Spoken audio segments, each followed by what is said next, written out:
Magandang araw! Ay Sabado na naman. Kaya gawaan na naman ng mga anik-kanikan. Ay uho mga kaputol.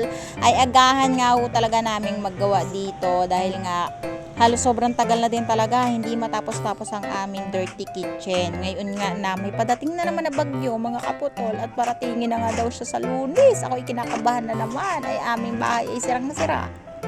Isang bagyo na nga lang yata hindi nakakapirma sa aming mga bubong. Kaya nga naman mga kaputol ay nagpatulong na din talaga kami kay Maoy para nga mas mapabilis nga yung pagpo-flooring dito sa aming dirty kitchen.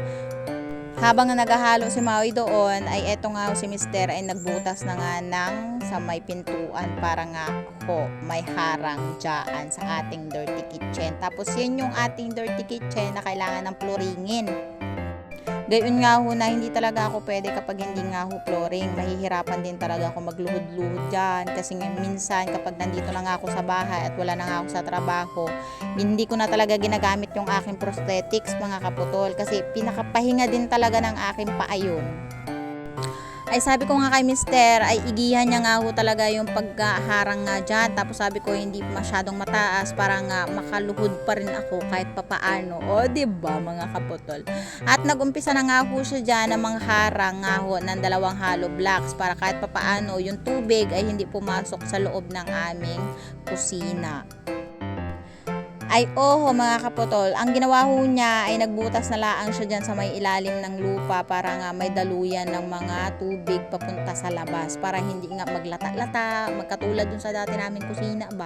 Bale, katabilaang din naman ito ng aming dating kusina. Tapos yung dati naming kusina ay ipapaggiba ko na yun mga kaputol. Gayon nga ho mga kaputol na sobrang sira na din talaga. Tapos nahirapan na din akong kumilos kasi nakayuko na din talaga ako pag magaluto. Alam mo yung pabagsak na yung bubong niya. Noong nakaraang araw nga ay nabagsakan na din ako ng kapirasong haligi. Buti nga ho mga kaputol ay wala na pala siyang laman.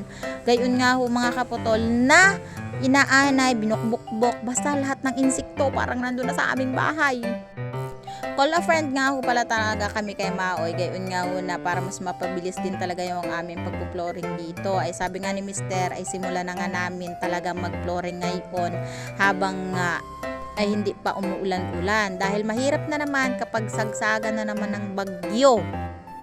Dahil sabi ko nga sa kanya, ay bukas na nga ay makapaglipat na nga ako dito at ayusin na nga ho namin atong aring mga husos na pagkaanuhan. Kasi nga mga kaputol ay nahirapan na din talaga ako magluto doon. Tapos sabi ko, ilipat ko na yung lamay sa ko. Gayon nga mga kaputol na, ay nahihirapan na din ang inyong kaputol mga kaputol. Bali may natira nga ho pala kaming allowance dito at yung 1,000 nga ho pala na yan ay ginastos na nga ho muna namin dito sa aming flooring. 2 simento lang naman yung aming gagastusin dito. Bali ang naubos lang din talaga ay 1.5. Tapos sabi nga ho ni Mister ay yung kalahati ay gawin nga daw ho naming pugon. O diba? Pwede na ako mag-bake dyan ng tinapay. Ay gusto ko yarn. Tapos sabi ko sa kanya ay gawan niya rin talaga ako ng pugon nga kasi gustong gusto ko din talaga yung pugon nga ni mga kaputol para nga makapag-vlog tayo ng mga bake-bake niyan, nga ni ay na-inspired nga daw siya sa pugon ni Explorer. Si Chef Joseph.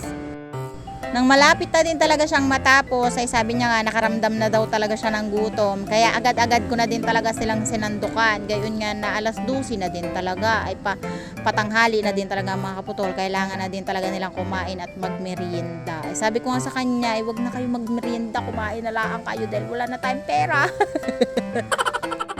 Ay buti na laang ay may binigay nga ho si mama kaninang umaga sa amin na sinigang na isda. Gayon nga, hindi na nga namin siya kinain kanina kasi nga alam ko na wala talaga mauulam si Aljon. Kaya ayun ay nagumpisa na din talaga kaming kumain dito ni Gio at nagugutom na nga ang bata. Kanina pa nga ako tawag ng tawag sa kanilang kumain na pero dahil nga tinatapos nila yung halo at kailangan din talaga yun i-flooring. Hindi naman yung pwedeng iiwan na lang at kumain ka. Tatapusin na nga daw muna nila bago nga daw sila kumain. Lumipas na naman ang 1 linggo at meron na siyang dingding, meron na kaming banggirahan, meron nakagawa na din siya ng mga dapugan namin. Tapos eto na nga mga kaputol, sinwerte na naman ang inyong kaputol. Ayun, nakapagpa-flooring. Huy, hindi sinuwerte. Ay, sumahod-sahod na naman nga ako. Ay, yung natirang allowance naming 1,000, ay binedget na nga namin dito sa aming kusina.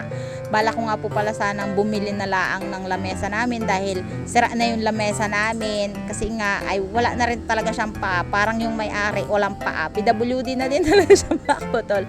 Ay, sabi nga ni Mister, siya na nga lang daw yung bayaran ko. Tapos siya na nga ang bahala sa akin lamesa. O, diba? Nakontrata na agad. Ay, sana all, anak ng kontraktor.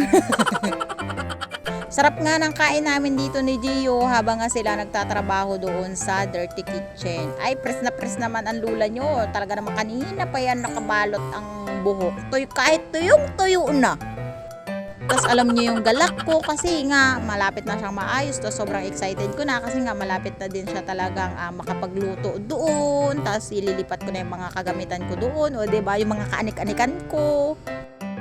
Tapos syempre kahit nga utay-utay lang yung aming pagpapagawa ng Dirty Kitchen ay wala kami masyadong nagastos doon kasi nga si Mister ay marunong-runong din naman mag-ayos ng native na materials, ganun, ay buho-buho, tapos yung mga dingding sala-sala lang. Tapos sabi ko nga kay Mister ay mamayang hapon nga ay bibili nga ho kami ng pintura. Parang mapinturahan ko na siya bukas ba kapag tuyo na yung flooring.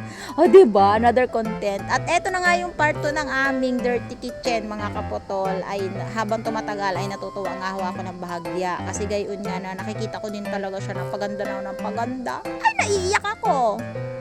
Wala lang. Gusto ko lang umiyak at tumulong nga kang luwa. Ay sa mga hindi pa dyan nagtatanghalian, ay magtanghalian na nga ni kayo. At ayun na nga, pinakain ko na nga yung mga anak ng kontraktor dito. Gayon nga ho na, pagod na talaga sila. Wala lang, gusto ko lang talaga silang pakainin. At ayun na, for today's video ay nakita nyo na nga ang aming flooring. O, diba? Mukhang maganda na naman siya, mga kapotol. At super ganda. Yung sabi ko nga kay Mister, yung super kinis na yan mamaya. Tapos maaapakan lang ng mga manok, ng mga aso. At hindi na nga ho yun. At nangyari na nga yun, mga kapotol. Gayon nga na panay din talaga ang sigaw ni Mister at pinaghirapan niya nga ang floringin tapos aapakan lang ng mga kaanik-anikan sa mundo. Huy, wala lang. Gusto lang nalang apakan. Gayon nga na bagong flooring. So for today's video ay natapos na naman ang ating Dirty Kitchen at na-achieve na naman natin yung mga gusto natin sa buhay. Ay maraming salamat sa inyong panunood. Hanggang dito na lang ang aking munting vlog. Bye-bye!